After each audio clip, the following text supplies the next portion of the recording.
The time we had the last hit in Sierra Leone during the war, when some of our brothers, their arms were cut off, some were killed, some were raped. And for the past 15 years, we have forgotten about it. We are all living in peace, happily. This is more than war. Because during the war, we will know, the rebel is coming from this end, then we'll run to this end. But for Ebola, it's not like that. Maybe your child will contact the virus and she is sick. And who is the person to take care of that child? It's you, the mother or the father. For you to look your child dying without touching, it's very terrible.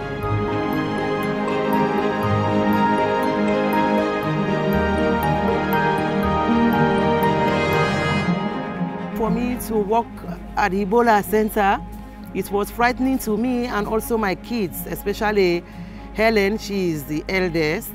She would say, "Oh, Auntie, why are you working at the Ebola Center? I'm hearing nurses are dying, doctors are dying. Don't you think you are risking your life and even your family?" But I told them I think I have to do it because I made a pledge to my country as a nurse that I will always be ready to serve my nation in good times and in bad times. So fighting Ebola in my country makes me very proud. Saving lives also makes me very proud as a citizen. So I think I'm happy. For the first time for me to go inside to see Ebola patients with my naked eyes, I was really afraid and scared. I even asked myself at one point in time, what am I doing here? When somebody contacted this virus, it will bring you to zero. You will not be the person you used to be. You will just be wishing to die. Because most of the patients will say, "Oh, I think I wouldn't make it. It's better for me to die," because they suffered a lot.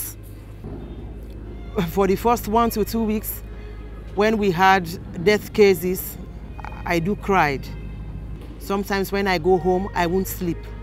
I'll just say, "Oh God, where are you? Your people are really suffering."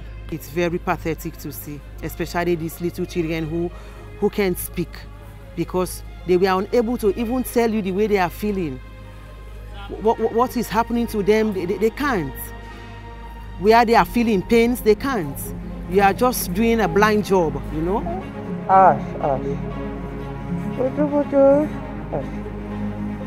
When there is fever, you treat the fever. When there is diarrhea, you try to control the diarrhea. When there is vomiting, you try to control the vomiting.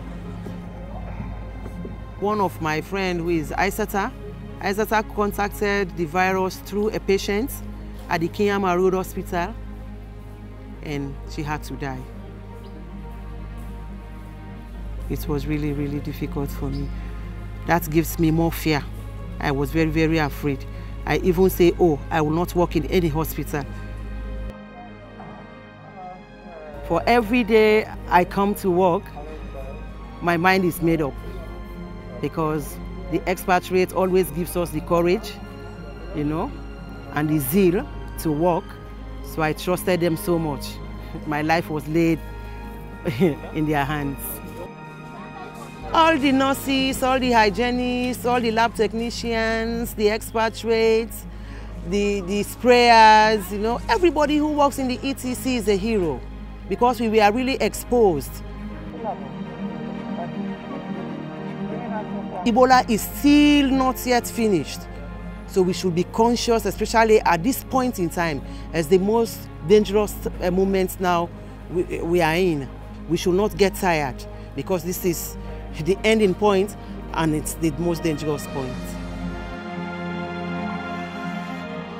I hope that Ebola will finish once and for all. We'll go back to these past lives, enjoying going to the clubs, going to beaches, traveling from one point to another, doing our normal businesses. We'll really celebrate it. And you heard from us that Sierra Leone is celebrating Ebola over.